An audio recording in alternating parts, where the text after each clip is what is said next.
Hi, welcome to the Aortic Kitchen. I'm Chef Rob Seltzer, the Aortic Chef. I'm Mindy Seltzer, the registered dietitian, known as the aortic dietitian. We're going to do a program today on pre and probiotics. It's going to be presented by Mindy, and then I'll follow up with a couple of recipes demos that will help you see how you can make this happen in your life very easily. So again, I want to thank you for joining us live in the Aortic Kitchen, and I'm going to give it to Mindy, and I'll be back. Hey, Josh, can you tell me if anyone's signed in yet?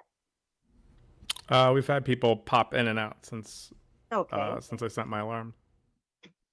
Good.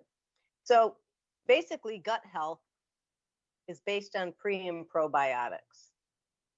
So why do we need and what do we need to know about pre and probiotics? Well, it's essential ingredient of a healthy gut biome. A biome is a living organism that exists in our digestive tracts and aids in digestion of food. Biotics also support the organ systems of our bodies, including the cardiovascular system. A happy, healthy gut biome provides a happier and healthier life.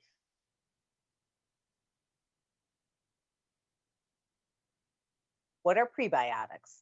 Well, there's a big, long scientific definition. A selectively fermented ingredient that results in specific changes in the composition and/or the activity of the gastrointestinal microbiota, thus conferring benefits upon the host's health. Most are a subset of carbohydrate groups known as oligosaccharide carbohydrates. Non-carbohydrate prebiotics exist, and it's one of my favorite foods, such as cocoa, which derives the flavonoids. Okay. What are prebiotics? In layman's term, fiber found in certain foods, as all fiber are not prebiotic. They are food for the gut biome. Non-digestible foods that support probiotic growth of lactobacilli and bifidobacteria in the colon. So where do we find these prebiotics? Well, they come in a lot of foods: asparagus, sugar beets, chicory, leeks, onion, Jerusalem artichoke, wheat, honey, ripe bananas. No, green bananas. They have to be slightly unripe so the starch is still in the banana. Barley, tomato, rye, soybean, milk, peas, beans, and other things. So these aren't the only things where we get prebiotics? These are just a list of a few of hundreds of prebiotics. Yeah, these are the ones that have the highest amount. These are the top 20 prebiotics. Okay, and what do they have in common, all of them, that makes it work here? They all have the oligosaccharides in food products. That's what makes them sort of sweet. Okay, and the other one is seaweeds or microalgae. Jeff, what are microalgae? Yeah, well, first tell me what some of the seaweeds might be that would be good. Well, seaweed we can find in our diet. If you're a sushi eater, that nice green wrapper is nori, which is made out of seaweed. But you don't have to have sushi to eat it.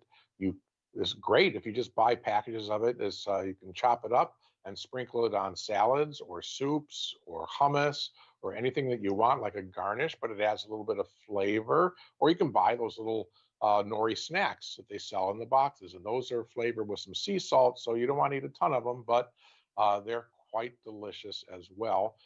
There's also other seaweed products out there. If you know what dashi broth, if you like miso soup, which dashi miso, right? Dashi is made from a seaweed, a dried seaweed kelp, and they simmer that, so you get an extraction of it, which I'm pretty sure you get some of the value from that as well. Okay. And also, if anybody likes it, my favorite is that little seaweed salad that they serve in the sushi bars. That's delicious. Sesame seeds, that's little vinegar, full of prebiotics. So I mentioned the word microalgae. The one that most people understand is spirulina, and they grow that in saltwater lakes and oceans. It is used as a supplement. Mostly you'll see it in a big bag of green powder. Add it to supplements that you're drinking, add it to soups. It can go in anything. It will turn it green, but you can add it to anything and it doesn't add that much flavor. Yeah, so you want to probably Smoothies, yeah, you know, smoothie, spinach soup. throw spinach soup, throw a few tomatoes in it, change the color or whatever. Ooh. So what about prebiotic supplements? They're not always effective as eating the naturally found prebiotics. As using any supplements, and I will repeat this again and again, always check with your physician before taking any nutritional supplement. Keyword, it is a supplement. And that's probably they're not regulated like medications. That is correct. So you're never really sure what's in those bottles. They can say what they have in it, and they can say they had it tested, unless you know it's a viable resource of testing. The FDA doesn't regulate it, so they can put 2 drops in it and say there's 1,000 or 1,000,000. Okay. So what are probiotics? Okay, scientific definition again. Probiotics are living microorganisms, the bacteria and yeast that provide health benefits when consumed. Probiotics act primarily in the large intestine of the digestive tract. That's where the microbiome is found. In layman's terms, friendly bacteria and yeast are found in foods that add to the microbiome. Probiotics help protect your digestive tract from harmful microorganisms. It also improves your digestion and gut function. Well, I just used the word harmful microorganisms. What are some of the harmful microorganisms that can get into our system? Things like salmonella, Clostridium perfringens. You all hear about listeria. There's been a lot of recalls related with listeria. Listeria, E. coli. Right, E. coli. There's bad staphylococcus and there's good staphylococcus. So some of it can be confusing, but staph is very bad. I know someone that just had staph, Had a staph and was throwing up for almost 24 hours straight. She's sort of related to us, but we'll move on from there. Yeah. So those good bacteria, though, can help. They take on those bad the effect of those bad bacteria in a normal, healthy human being. Okay. So where do we find probiotics? There's lots of foods that contain probiotics, which we will talk about today in Rob's cooking section. Yogurts, make sure the label says live active cultures. Another one is kefir or kefir, depending on how you like to pronounce it. And I'm going to emphasize the word fresh. Pickled products such as pickles, kimchi, raw apple cider vinegar, miso, sauerkraut, kombucha. Cheeses, non-pasteurized. So don't buy any of those pre-pasteurized thin cheese American cheese slices, or even in the ones that don't have any that look like gum.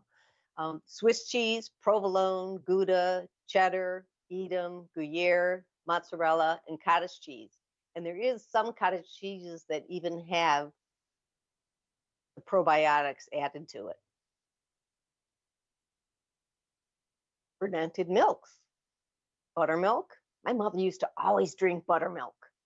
So she loved it every day. She'd take her slug of buttermilk. Well, my mom was feeding herself probiotics before we had the term in existence. So she lived to 92, 91. So I guess it worked.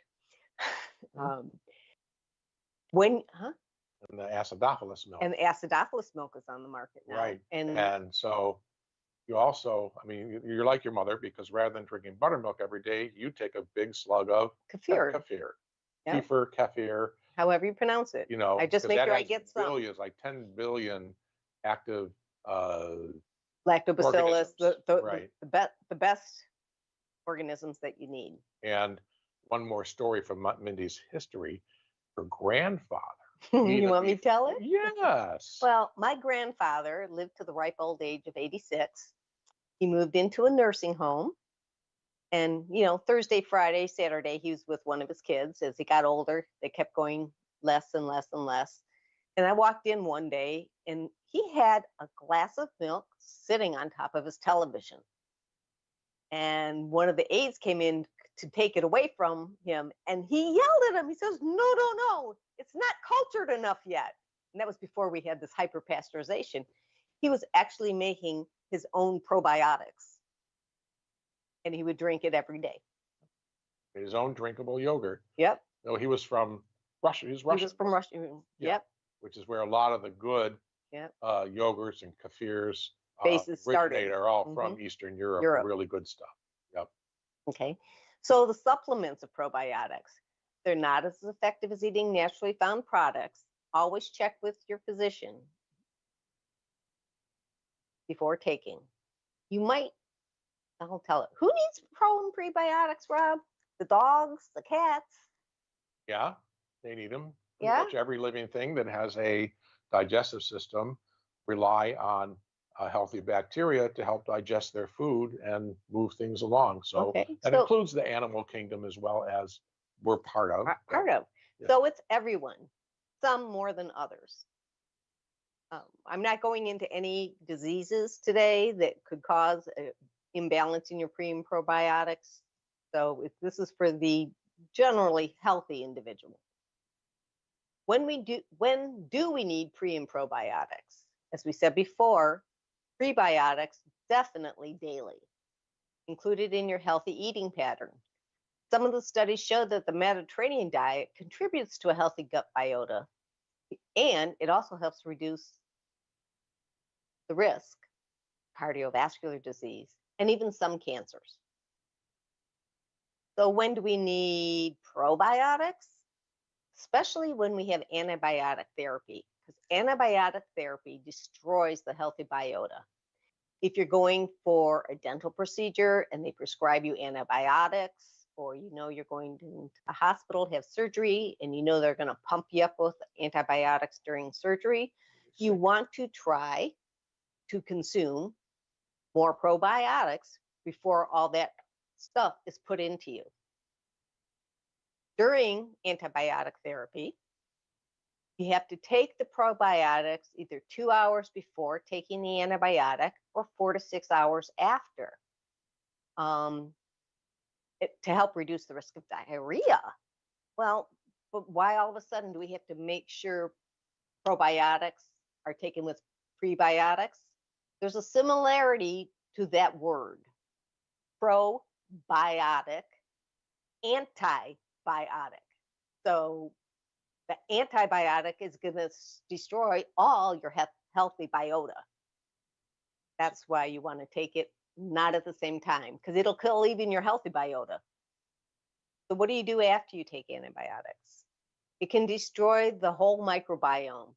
Some people that have had really severe infections like C. diff and E. coli that extends for a longer period of time, or people that have irritable bowel disease, any of those things where the digestive system's just really messed up, it can take up to 2 years to recover and rebuild. Oops, that's old term. The biota in your system. I went to say flora because biota is what flora used to be called. All right. So before you move on, let me get this straight. So with antibiotics, if we know we're going to take antibiotics, we need to start upping our probiotic intake before we get the antibiotics, so it doesn't kill as many. And during the antibiotic therapy, so like the dentist, you only take, before you go, you take a couple pills. So do you have to keep maintaining it after? Yes, still. But then if let's say you're sick and you're taking antibiotics for 10 days, like they often do, so you need to take them. You need to have some, this is the easiest, some kefir or some yogurt. It's the easiest way. Take a spoonful or a slug 2 hours before you take your pill or 4 hours afterwards. Otherwise, it'll be in your stomach the same time you take your medication, and it'll destroy it right there in your stomach. You are absolutely correct. Go through. And then when you're done which I found the most surprising. When you're done with the antibiotics, you're not done with the probiotics. That's right. You got to keep it going. And well, we always have to keep it going forever, but you got to pay better attention to it and still probably up your normal if you usually. And this may be where the doctor recommends a supplement. Right. They may add you on top of, but just because you're taking a supplement doesn't mean you should stop your taking your natural probiotics. No, right, it's just an addition to. Right, until your biota recovers. And you'll know because, as Mindy said, it depends how much you like that porcelain queen. Right. There you go. Okay. So how much is too much? I really wanted to put the Pepto-Bismol commercial in here somehow because it's bloating, gas, diarrhea, upset stomach. And that is what happens if you have too much probiotics. So if you don't eat a lot of probiotics now, start slowly when you're adding and increasing it into your diet. If you have a compromised immune system from medications, chemotherapy, radiation therapy, probiotics may increase the risk of the bacterial or fungal infections. Again, that's where you need to check with your physician before adding the probiotics. So let's make a quick review. We have the gut biome. We're going to talk about the healthy gut microorganisms. So prebiotics are food for that gut biome. Again, they are basically fruits and vegetables, grains, things that grow in the earth. If you look, asparagus, sugar, beets, onion, artichokes, wheat, honey, banana, rye, barley, oats, soybean, milk, peas, beans, those all grow in the earth. So, and the other one is spirulina, which grows in the sea. Probiotics, what function do they serve? They improve your overall gut function. The best source are from foods you eat on a daily basis. Fresh, fermented foods. Again, probiotic supplements have been shown to be less effective than that from fresh sources, but you're going to do whatever makes you feel best.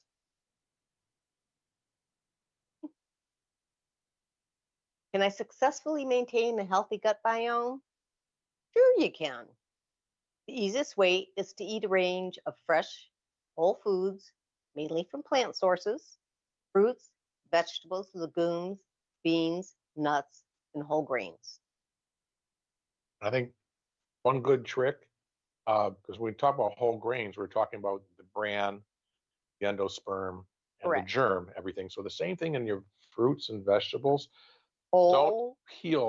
Don't peel the apple. Okay, there's a lot of fiber in the apple, peel, right? Correct. We got to peel oranges, obviously. That doesn't taste too good. Yeah. But when you don't, potatoes, potato skins, they also, like our last show, have a lot of potassium too. But that's where the fiber is often contained. Correct. In the skins. So eat the whole food. Fruit. They should make a grocery store called that. Whole. Oh, they should food. make your own. They should make a grocery store named great. Whole Food. I think that's a great idea. Maybe we should. I think it's already done. Oh. I think they beat us to it, dear. And if you notice, even Whole Foods says 365. So they're telling you to eat those whole foods every day. Yep. Wow, I never put that together. So, as I always say, eat the rainbow. It's all for your gut health. Yeah. On another note, while Rob's coming around, it is National Nutrition Month. And it's the time to recognize dietitians. We even rang the bell on Wall Street one year, or we do it every year on the 15th. Mm-hmm. We also come with a theme. And this year is more than food. We're going to, it's putting the whole human health into eating well, as far as exercise, sleeping, all the life skills that affect your whole life and well-being. Okay, Mindy, that was great. I hope everybody learned a lot, just like I did. Even every time we do this, I learn more and more. But I hope you did. And now I'm going to do a few things. And so there's going to be a little change over here, folks. We're going to get rid of this part, and I'm going to stop sharing. Oh, okay. I gotta find that. There we go. And we're going to stop the share. Okay. So, Josh, I'll turn off this camera. We're going to work with the other, right? This. There we go. Perfect. And you can take the computer. Don't close it. But you can, I won't. I you will can- move it back with Yeah. my chair. go back to your Go room. back to my corner? Go to your room. No, To your room. I'm gonna come help We're you. done with this. Okay. All right. I really No, do hope wait, you Nick. enjoyed it. What? So What? I just, Oh, are we going on a the- date again? we're going on a date again. I Ah. was opening my cabinet and said, oh, look, I don't have many dates left in the box. So I put it in a bowl. It was full. It was full. There's a problem. Almost. Rob and I have been eating all these dates. Yeah. Yeah. What did I say about too much Fiber. Yeah. Yeah. prebiotics? That's why I'm not fat. I'm just bloated. You're just bloated. Exactly. Exactly. And now we're going to do some more of that. Thank you, Mindy. You're welcome. All right. So Mindy was talking about how we can include pre and probiotics in our diet. So I'm going to do a little bit of both today. First one I want to demonstrate is making yogurt. Now, what do we need to make yogurt? We need a few things. We need milk and we need some yogurt. That's it. 5 active culture. That's yogurt. all right. Yogurt, I only have yogurt with live active cultures, but this is any brand. It can be regular or Greek, but it needs to be plain. No flavored yogurt, no lemon yogurt, no vanilla, no strawberry, no whatever. Plain old yogurt and milk. Now, this is about 2.5 cups. That's a tablespoon of yogurt. And then you need some containers to put it into when it's done. So there are 3 basic steps. We have to heat this to 180 degrees, which I'll do in the microwave. You don't really need to boil it, but you can. So I'm going to, this is going to take about 4 minutes to do, if I am correct. I will check it while you're doing something else. And the other thing you need is a thermometer, because you definitely need to check the temperature. Why am I heating milk first? Because even though it's pasteurized, it's not ultra pasteurized, so there's still bacteria in it. And during the culturing process, it would spoil. So we need to destroy all the bacteria. Now, if you don't want to go through this step, you can buy the bricks pack, the box milk that's shelf stable. That's already totally sterile, and you can just move on to step 2 in the recipe. So we're going to bring it up to temp. We're going to basically sterilize it. We're going to cool it, and we're going to make the yogurt. And the only thing it needs. Now there are 2 methods with which to do this. Do it in a instant pot if you have an instant pot, and I didn't bring mine out. You want to grab it, Mindy? It's in the closet. But instant pots are really simple. You just take this, put the containers in the instant pot. It has a yogurt setting. You put them inside, and bada bing, bada boom. 8 to 10 hours later, 4, 6. The longer you go, the more cultured it is. So here, we'll move it over here so you can see. I'll go get my. No, we don't need the set. You don't need my little set. No. So all you do is open it up, put a cup of water in it, With the, drop your jars in. with the rack on the Yeah, bottom. put the rack. You don't need to use your bowl. You can just use the rack if they have it. No, Or- you. Oh, I'm sorry. You're confused. I'm sorry. Put the rack in, water on the bottom, set the cups on the rack, close it up. Do not use the, leave the valve open. Don't close it. Correct. And then you'll see there's a yogurt button here. Right here says yogurt. You just press yogurt and then you adjust time. It goes up, from 4, I think, to 12 hours. And when it's done, take the lid off and you have yogurt, okay? I've made it both ways. The second way is in the oven. And I like the oven better, honestly. Makes a better quality product, so that's what I'm going to do.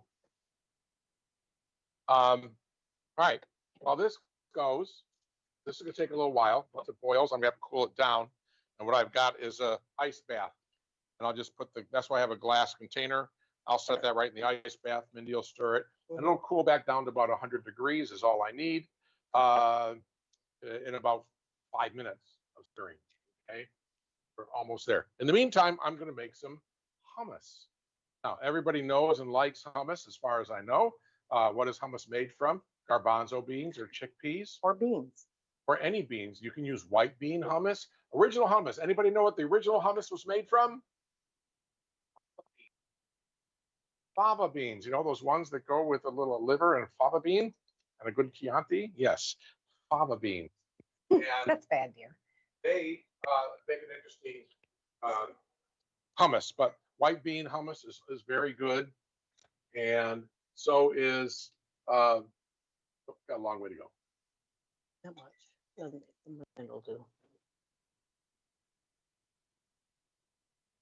And the so whatever bean you have available, you can do it with.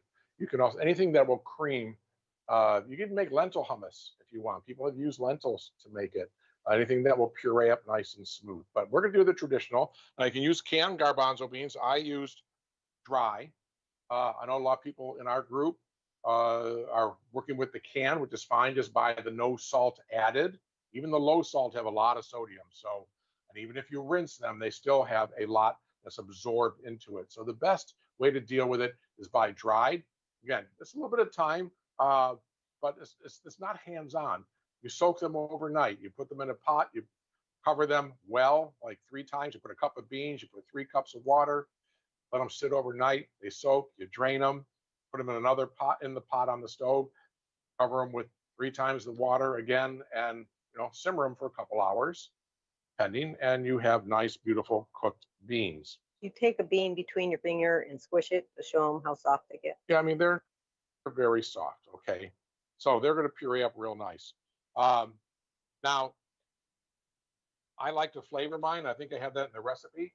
Because since we're cooking without salt, I'm not adding any salt to hummus, which usually is salted pretty well. And so I try to build more flavor, as you know, into it. So when I cook my beans, I add basically the mirepoix. I put a carrot, a celery, a stick of celery, a piece of onion, and a bay leaf, and some peppercorns into the water with it. And that adds a little more flavor. So we have something more happening in the hummus without the salt. So we put those in. Basically, whoops, look at that. I messed up again, Mindy. You did. You didn't put the hummus in. No, I did the hummus. That's not the problem. What's the problem? You didn't plug it in. I didn't chop my garlic yet. So Dang. I have to do my garlic. If you're using a food processor. How much do you need? I'm going to change the subject momentarily. How long do you want me to stir the milk? Until it gets down to about 110 degrees. Thank you. All right. So if you have a food processor, you need to know that. You can do the garlic in it. This way, it's only nothing to clean. Put your lid on. That's my philosophy. Turn it on. And just drop your garlic in one at a time. And look at that. Presto changeo. We have finely chopped garlic. Turn it off. Open it up. I did it already, honey. Thank you. Scrape that down so when you put your beans in, it's all on the bottom. Are we hot yet? Oh, yeah. Okay. What temperature did it get to, Mindy? Different spots, 179 to 184. Stirred it. Right. Okay, so now we got now I add the beans. Actually, at this point, you can add everything if you wish. Your beans, I have about a quarter cup or more of lemon juice. I'll hold back now. I like lemony hummus. All right.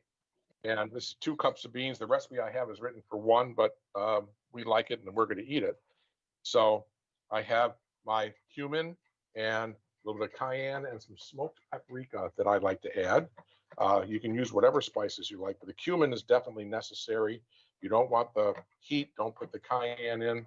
Typically, there's a little bit of cayenne in there. And then the other main ingredient is tahina or tahini. Tahina is like peanut butter, but it's made from sesame seeds. You could use peanut butter. Right. If you don't have tahina, you don't have to go out and buy it. You can use soy butter. You can use peanut butter, soy butter, almond butter, any nut butter that you want. And if you want that sesame flavor, if you happen to cook Asian and have a little bottle of sesame oil around, you can always just then put a little dribble, because that's really powerful stuff, so you don't want to use a lot. Or if you want to lower the calories a little bit, you can use a little less tahini and roast some sesame seeds. Okay. And toss them in. So I'm just trying to get every last drop. Tahina is not necessarily inexpensive, so I like to use it all, plus all that flavor. Okay, got it there. There's everything. The only other thing is olive oil. We use about, well, actually it costs about half a cup. So I'm going to start with the first. Quarter cup. Right, and then I'll add more, because what I like to do, you've heard me talk about emulsifying. So if you, while the puree is working, you can add the olive oil in, and it'll emulsify in and make it nice and rich. Do you remember your water? She's a little thick right now. You also need some water. I'm sorry. Also need some water. Well, typically, right, if you have your pan, you can save some of the liquid. In fact, don't ever throw out the liquid. I'll show you later other things to do with it. So this is too thick, so I still haven't added all my oil.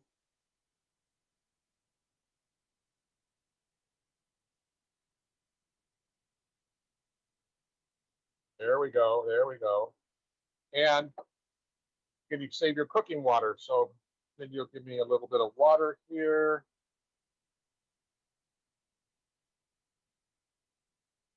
I'll add some water until I get nice and creamy. That was about 3 tablespoons there.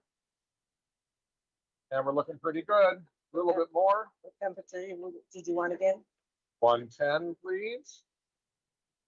All right. Hope you could hear over all that noise. That is not the temperature of the beans. That's the temperature of the milk. Right, the milk. Mindy's working on the milk still. Okay. And we're looking pretty good. Little more liquid. Still a little bit too dense, because it hasn't gotten really creamy. Sometimes I'll do the tahina and garlic and oil and water first, and then add it. It doesn't matter whether you add it all at once. Tahina, once you add the water, it turns into really hard. Yes. So then, you mix in with the beans. But another trick that we learned from some Israeli friends is, if you use canned beans, they take the canned beans and put them back on the stove in a pan and cook them for another half hour or more, so that they're super tender. That way they're really smooth. You get a really creamy, smooth hummus. So that's it. All done. Taste it. See if you want some more. If you need any more spice flavoring, the cumin, or you want it spicier, or a little more lemon. I can throw a little parsley in here for some color. Yeah, you should have. I will. I saved some for the end of the game here. Okay. Okay. Here we go. That was difficult. All mixed in.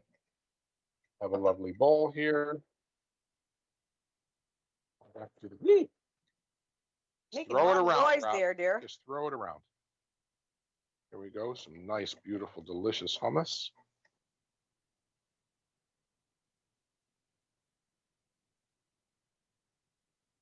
What temperature are you at yet, John? 119.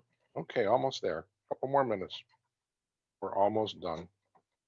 Oh, now, I didn't do that.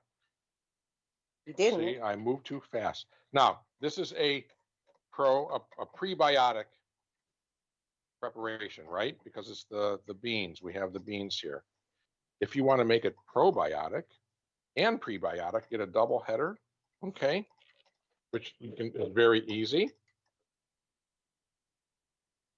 You can put a little bit of yogurt in it to cream it up as well, and that will make it really delicious. It's very non-traditional, okay?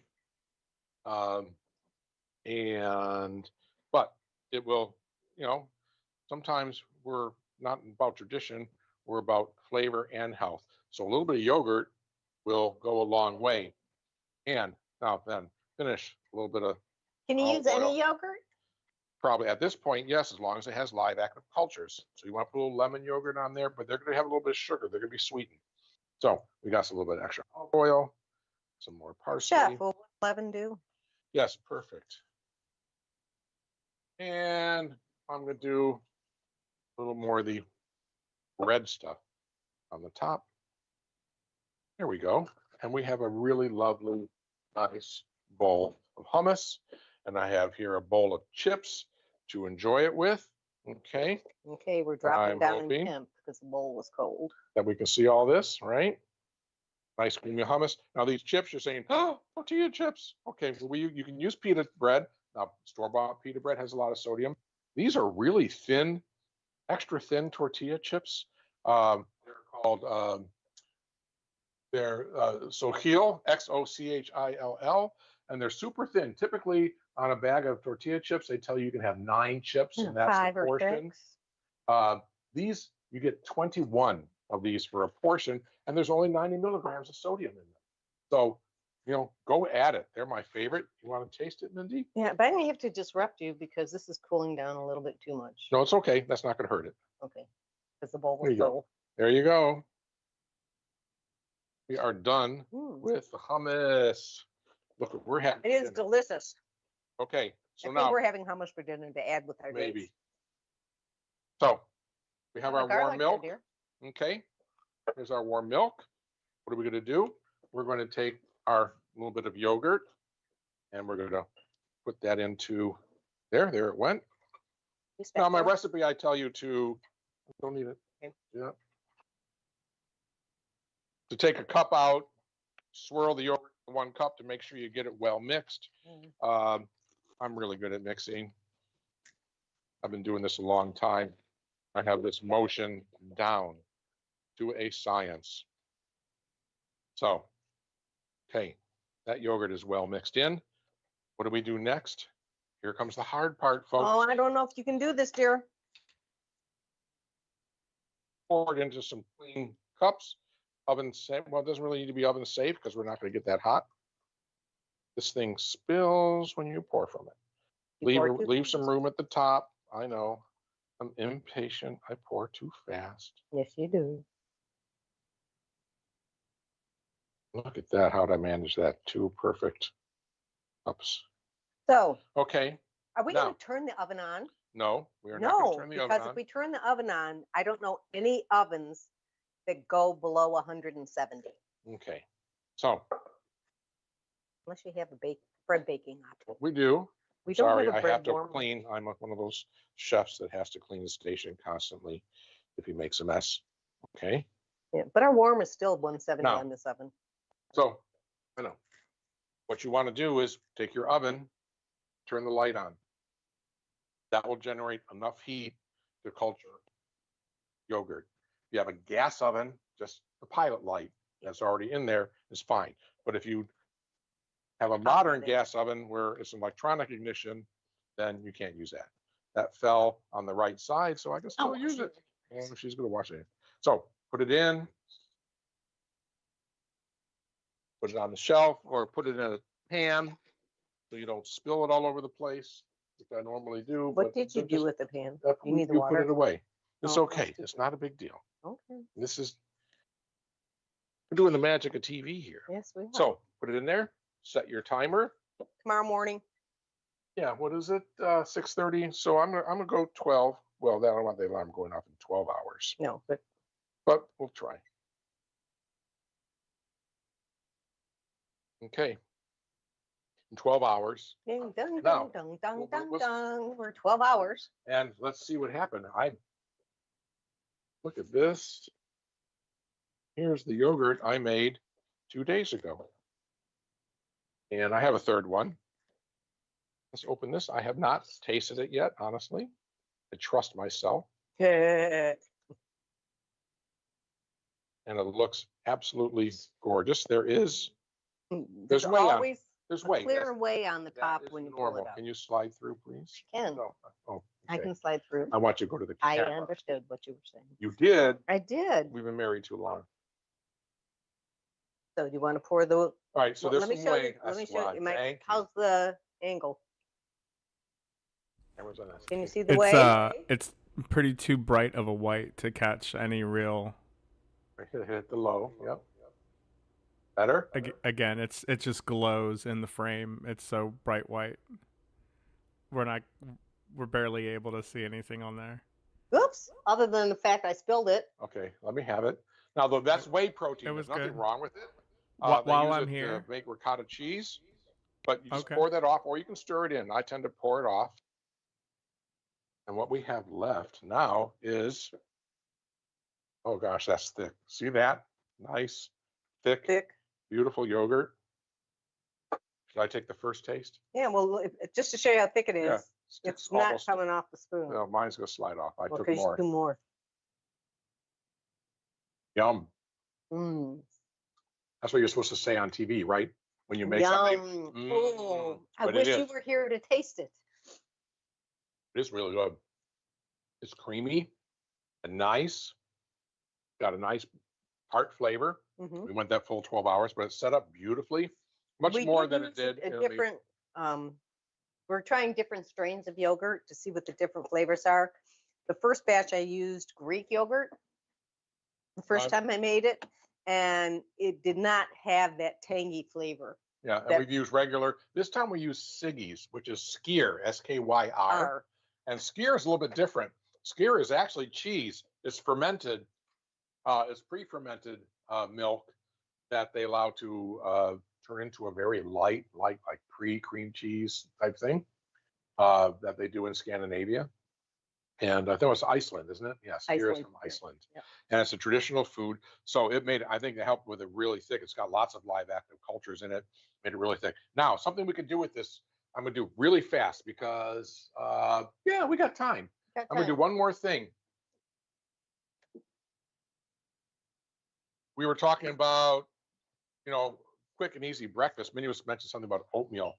A really easy thing to do with this, because you can't just eat all this yogurt. You can, but why not make a yogurt parfait? Here you go. And all you have to do for that,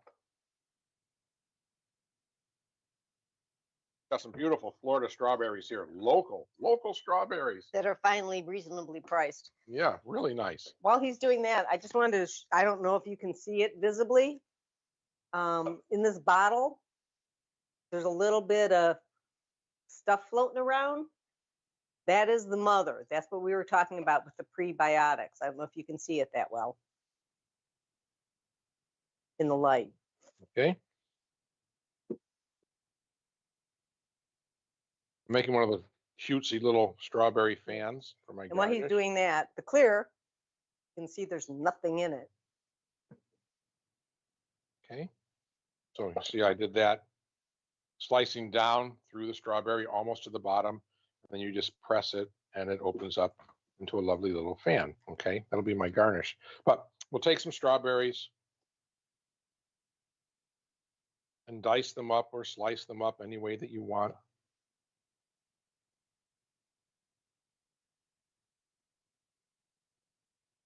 Or blueberries. Right, any fruit you have. Peaches, Fresh leave the fruit, skin out. frozen fruit, apples, peaches, strawberries, whatever you happen to like, okay? Anything you like. And what you do is take some of these old-fashioned oats and we just make a parfait. So I'm going to take some of this yogurt, I'm going to stir it up a little bit so it's a little creamier. Some in the bottom. A little more. There we go. We're going to sprinkle some oatmeal on top. These are old-fashioned oats. Oop, can we do that over here, Not please? close the door. Okay, put your strawberries, sir. Okay. Put a few strawberries on. I'm small We enough gotta to lose fit weight. through. I'm fine. It's a I wee. That was wee. That was a wee? Okay. Yes. Okay. So we got some strawberries. More yogurt.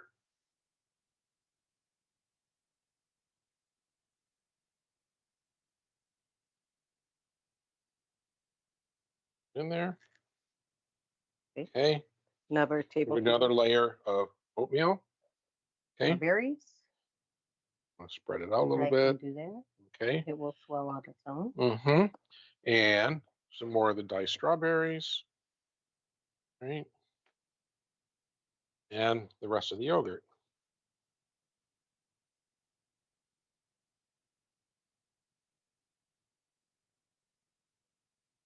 Okay.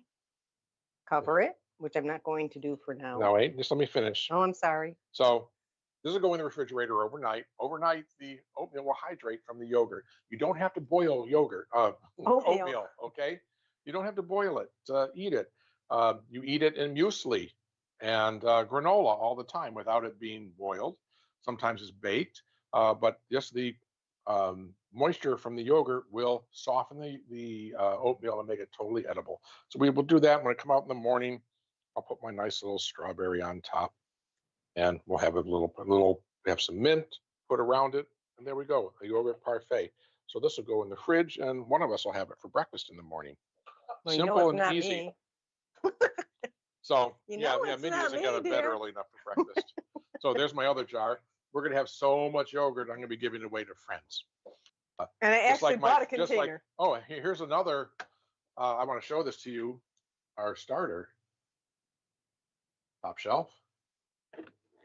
Very behind. So when I did the bread a couple weeks ago, I made. I did the no knead bread. Then I went on to sourdough. I think I posted some pictures of it. So here's our starter. This was an unusual starter that we watched on TV. We do watch TV, and it was one of those programs on PBS.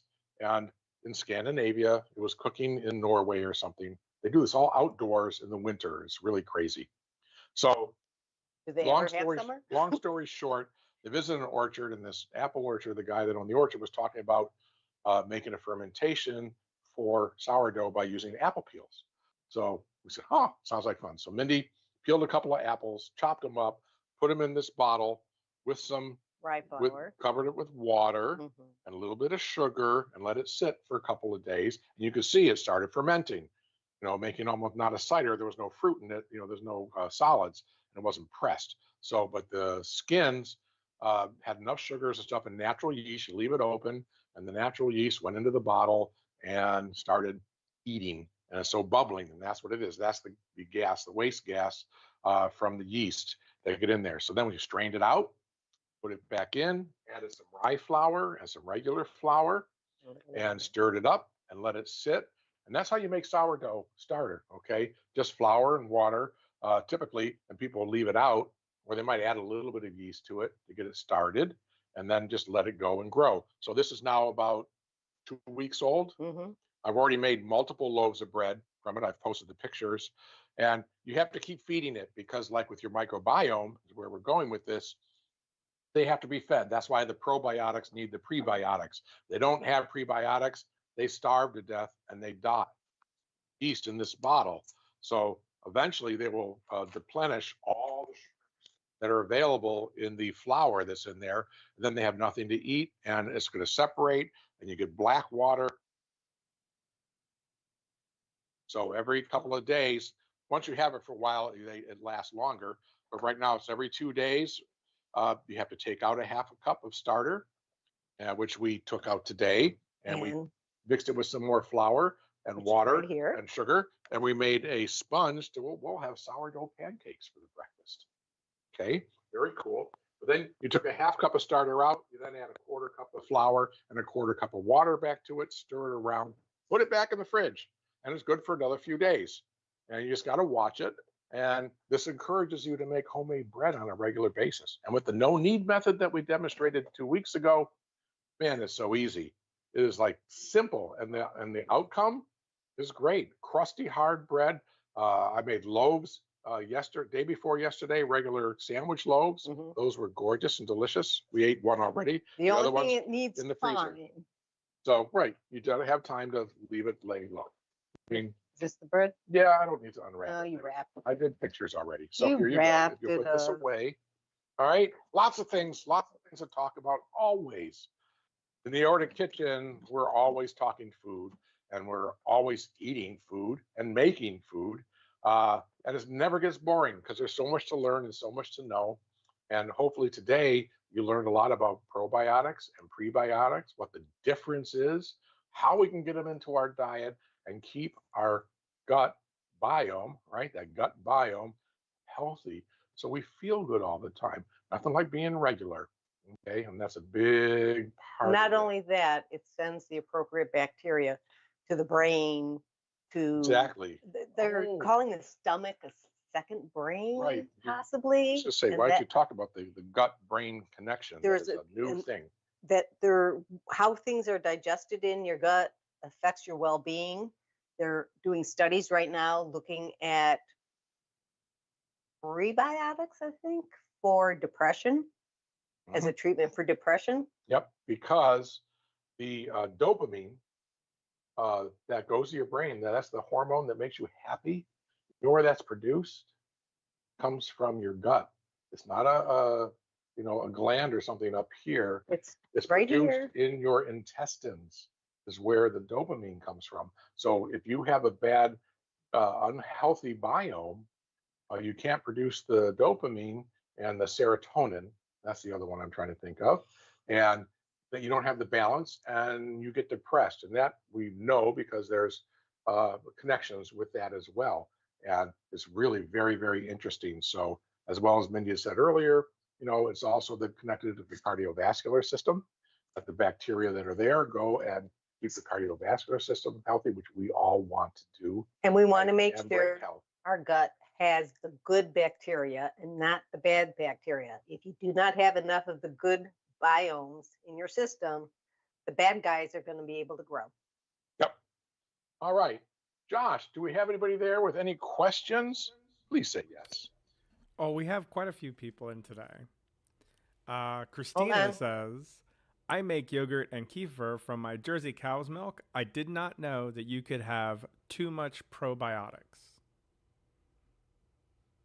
Typically, that won't happen in food consumption, and you're already consuming it all the time, so chances are it's not going to bother you. Right. It's when you get that person that says, okay, I'm on antibiotics. Let me take the probiotics now, without confirming how much or where, and they just... Right. Christina, you live on a dairy farm, so you eat a lot of the fermented products all the time. So your system is really used to it, and you can consume, you build up your tolerance. It's like with some of the drugs that we have to take, or anything else, alcohol, right? Alcoholics have a huge tolerance to alcohol. So the same, you build up tolerance and you can eat more and more of that. But as Mindy said, somebody that hasn't or doesn't eat it very often, then all of a sudden starts chugging down kefir and yogurt, or they're gonna complain, stomach pains, and this doesn't work. It makes me sick. They're gonna be a motorboat, okay, all day long. So yeah. I'm glad you do that. You do so much, Christina. I know we were talking the other day about the breads. You're making the breads as well, which I'm real happy to hear. So anybody else, Josh? Quite awesome. Melissa says, hi, Rob and Mindy. She thought that she was catching you guys later, and she realized that she was live. And I reminded her that we removed the time slot to 6 p.m. Eastern. Yeah, we did. Karen says, I love you guys, and then a bunch of emojis. Excellent. So Christina says, Greek yogurt is drained yogurt. Yes. Yes. It's basically, if you talk to a lot of Middle Eastern, Lebna, is another one. Is another one. You basically take the yogurt, put it in cheesecloth, and hang it over a bowl and just let it drain out, and you are going to get all that whey protein. And it's going to reduce pulling the water out, and then the protein will be higher in the yogurt. And when you do it yourself, you can then, like the yogurt that I just made, we could do that. We could put it in the cheesecloth and let it hang anywhere from a couple hours to more, depending on how thick you like your yogurt. If you like it really thick and dense, just leave it longer.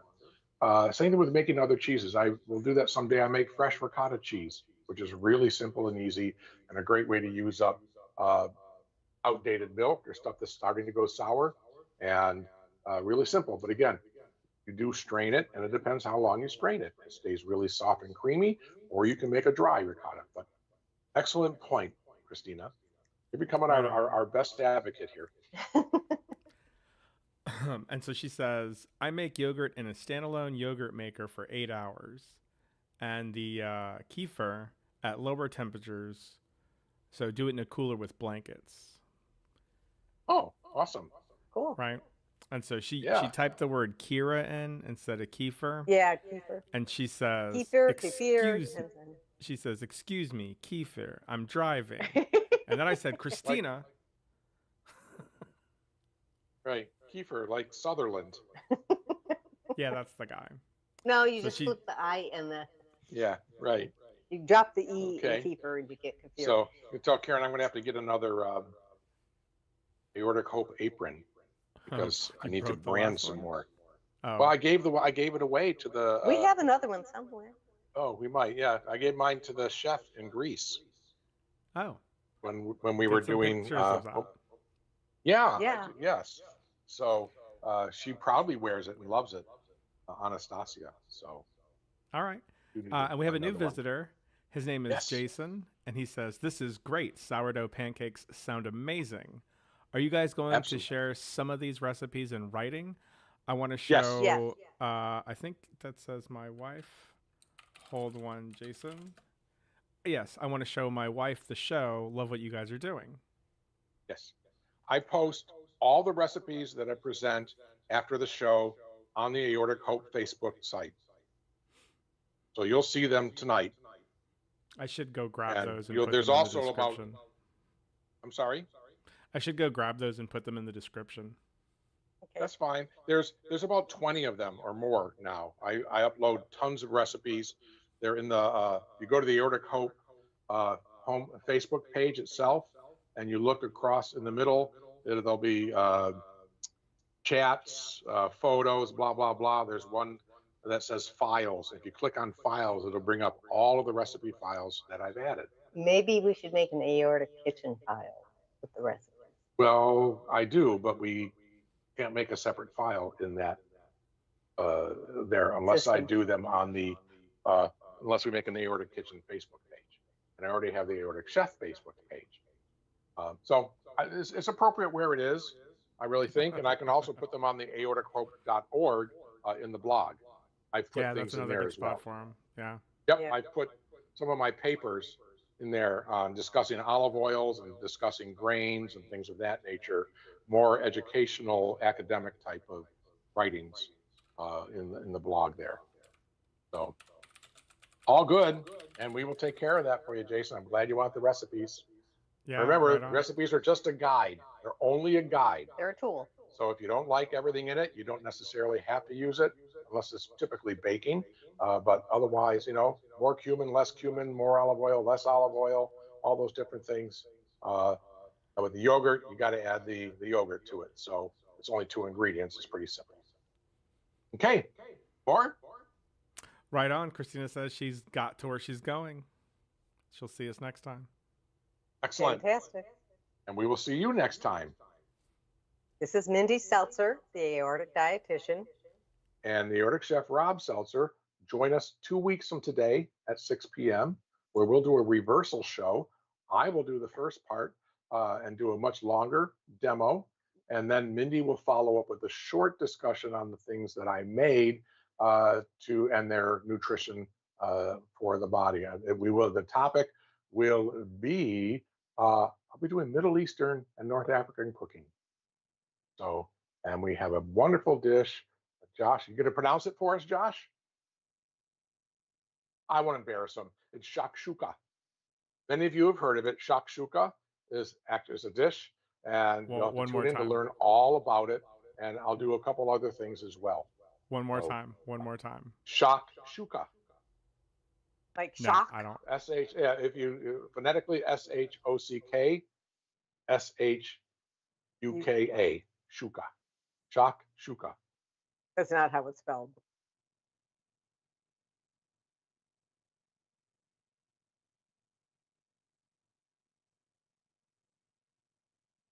Who was that?